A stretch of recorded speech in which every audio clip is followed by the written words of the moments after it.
Moi, je suis le pasteur à Ouangan, à Pointe-Jean. Si on veut, on peut m'appeler apôtre, évêque, n'importe quelle chose là, hein, puisque ça fait très longtemps nous à cette œuvre-là. Sinon, moi, je suis le pasteur à Ouangan, à Pointe-Jean, le président national de la mission d'évangélisation par les masses médias. Oui, vous savez, dans la vie de tout homme, il faut ce que je voudrais dire. Il faut ce que je voudrais faire, il faut ce que je voudrais dire. Aujourd'hui, le 16 août 2026, le Seigneur m'a révélé certaines choses. Et ce qu'il m'a révélé, c'est ça qui m'a amené à rédiger le texte de mon testament. Et vous savez, le testament se fait entre le notaire et la personne concernée. Mais le Seigneur m'a dit, écris ton testament, appelle toute ta famille, appelle tous les fidèles et livre-leur le contenu. Après quoi, tu pourras poursuivre le travail de testament que tu vas bien sûr vouloir faire. C'est ce pourquoi nous nous sommes regroupés aujourd'hui. Donc, vous verrez tout à l'heure une grande partie de ma famille, mes sœurs, mon frère, Darwanga est là, et vous verrez presque tous les fidèles.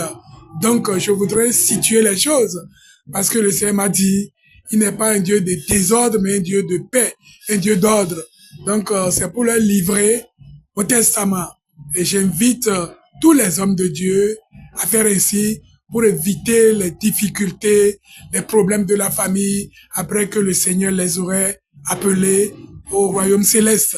Le contenu de ce testament, d'entrée de jeu, je voudrais dire à tous les fidèles, les choses, les matériels, c'est les choses qui appartiennent à notre Église, les patrimoines de l'Église, qu'ils sachent que ceci, c'est pour l'Église. Et de deux, je voudrais aussi leur montrer deux administrateurs de l'Église qui seront à la charge de l'Église et entre les mains duquel se seraient confiés tous les biens de l'Église. Ça fait une première partie. La seconde partie, c'est pour aussi exprimer à toute ma famille que quand le Seigneur m'aura rappelé, qu'ils sachent que il n'y a rien dans notre maison, il n'y a rien ici qu'ils viendront chercher. Tout ce qui est ici, si c'est moi qui pars avant mon épouse, ce serait pour mon épouse et pour mes enfants. Et ce qui est à l'église est sous la direction des administrateurs.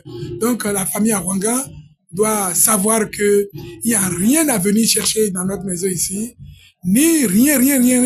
La parcelle de l'église, le matériel de l'église, rien. Parce qu'on finira par dire, Fauchamp, elle n'est pas là, Fauchamp coup, à ta vie, mitoé. Non. Non. Personne n'a le droit de venir ici chercher quoi que ce soit.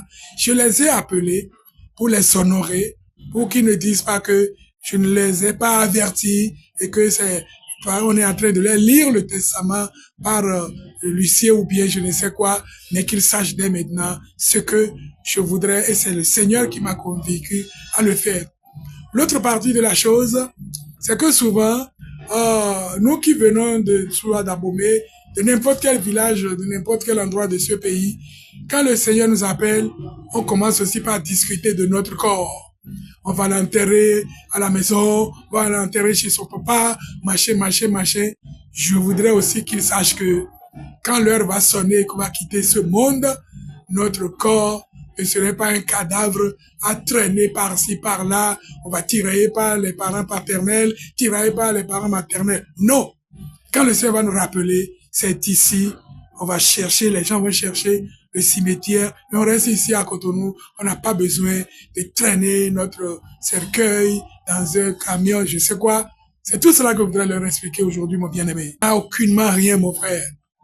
Bon, nous verrons même tout me bien nos on est gbesi nous wagbe mi jawe oyiro renu gami to da wangan oyiro noviche de le oyiro akunle bi kwikle ropo na do resu nyenu yedo akunu enami nu mimo elo oroma timenu ye chire oyiro gami to aho oyiwe chenu kona siche o nyevi kuno kwegbefi o métier de nada wangan mi yin atavi mi to e ofofo mi to e novi mi to e no azero kwelo gbefi o Ougamo, nous ayons gouton, na time bidan boule rézé.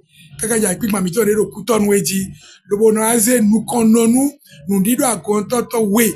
yo vu administrateur bon yeme enele wena do alodo le biti un famille chele abi vitele no podo fine ba ina kone ya do akuno do mi ku imbawo no rea to ndo kan si ma we mi un jona ze le bi do teno po me bona ke si yona ko gbe bi bon le do bi a complato alo pale parce que ta wele la kwa je fi bono wa so la kundeji e gato ko boy do ku o asiton do ke to mi ton akuzo enu a e na kole dani ya to cheju me o family adida ti o kole tana o nya isa gbigban onji o isa gbigban nu rien le kede ni una do gbonu gbe ni lenu o wo egbe o mi do mi na blo testament mi na khabo ina se ti wo mi na ze su akosu ko ne wo do testament ma ko le gbe di ade di ai àwọn ga ko di bo ga ko di o ya do o to ta vi mi to e no vi chesi ko e kare we ma lo e kan ya e kan me chele debu a agbigban ro kuton ba kunde ji o agun vi na chide agun to e mi ansa e no wa mo gbere a e ndo po mo do testament me o devu e ndo mi se administrateur nu ku pe do nu to we do te bo ye me ni le mi na ya che bo bro we ma wona signé wa se dalonu ye bo mi mo do fia glegbenu kabona talon dewu wona ko en dekaye a mo enwero akoda ko testament me one onje don dio point par point de ubodo ni mi ja kon te dio anje titi menu eji mo de mi ro fi dama mo le do ho me fi aye mo temele au table de mixage ordinateur mo ne le bio agunzo mi no wa yo ewe na boya konton mi ko si fine o ajedon dio amo si pole table mi yoro banle ajekutonu amo table de mixage amo micro le mo le bi kuyo agumi tonto e àìpígbà jí àkun òde do kutonu agumi tonto e amoni wa je bo ye ma wa plero don kanji a abi plero ya glo wa ero don ko egbe akun ode yo e na rozo administrateur na rozo vileto do àìpígbà o e na no nouveau bo pe kana wude me ya me de to e ka yin o e na tepo e na no khode do kwe ogbe un détail de ko bo na gbaje me na le o e wo je pipule me do mi na se yi gona amo kwe lo gbe de mi le ni ya kweche gbelie vichele to yi vichele si kweche o vichele to ya si cheton e ya gunton abon ku je me a nous en de member mi nous en agule o agunton yin ne o un dopo ta won je ko re d'abord we administrateur le o ye ko blo dopo ro mi tenti e njono mi to administrateur dopo ro fine o vi mi to yon numero we ya suto me de vo fine o vi mi to atongo ewe nya suto un bo mi le tede jiro yin administrateur de wa chinwa bo nya lo vinwo e na de comme to na susu isi bo asi e daro ko sa e na je ten tome ado nu mo je me ro ya e un we do yin we do ji administrateur le ye do ache lo ye do zizinde bona de peta kende ni asi ton gbe asi ton le gbe ye do na se un kondo po me kanti chame we yin no podo vilepo podo gérer nous vilet ton podo aguton epo e do bon ai kana do mo ye me wele podo asi eton lepo ni asi mi ton podo gbe kabi vi mi ton do mi do vi kege ame ene mi do bo ye don vilet do bo ye po e ko do de be menu ye yo yesu blomo donc et do libre arbitre pour rien et na wa dlo de yo do kutomi ton kanti mi ma so do ai mi ma di fi awe mi ma ko ina yo lo mi do e do dlo e na blow no dlo ile be na kweka no e dlo e bo kwe ali bo kwete ina che donc e no de que bon ni ouais pepe c'est quoi là maintenant donc ouais c'est vrai que y a rien si bon ta et on so ba we ya be agban mo du ton ouais na gbe fi mi ton eni o de me de bu pali ya ni administrateur de administrateur ni wa je so bo fi mi ton de ta e mo so anyo ni e na kana blo ya jo viodo ni ya gbe asi do ade ne me e gbe asi onu we nu mi ton le bi bo e de no bi ko si alotun mi le tele ndo ji me administrateur do propone le o ni de ton wa je bo ni wa fun ye vlafo pasi we ro mi gbe abin do vo yin kan we to si o ye ko si administrateur si tito bi me o go si plan bi me parce que le roi est tombé, et le administrateur de thé est tombé. Le administrateur est un poste électif. Seigneur, et là, tu es mieux, papa. Bon, pour les deux, si ceci soit une famille tombée. Bon, oui, mais ma fille, ni ewa vidéo le voici, ou ni voici, et n'a une carbone soy. Le propos est là, il y a une bosse candini bioto est tombé. Les mémoires de fia, vie mi ton là, pour l'administrateur les pauvres, il doit être de nous mi ton les pitié. Famille de na kosi fide, on a roulé de fia, au grand zen de fia. Mon jewe a convidé quantité. Moi, yewe ko elo na ku, mi se mi o ene o lomo demea. We ya kuto yi, ni e wa je, ba gun ma ti yan o, nu le bi hui o, e chalo nu, mi me ya kun koto e tombo do agun ayi o, me mi zede le o, ye to me na kuzu. Merci beaucoup. On t'aime cadeau, maintenant. Lo venache me o, nu e mole support. Parce que tu as gagné du moment où il gbele. Bon famille nous a gagné pas pour nyami. Pasteur de dame là ils sont bon ya imolé ça ya nous vie ton les bon. Allez à jala ça. Toi mi ton gbe mi wa kwe kon hein e dok ba e jibo khembo kho.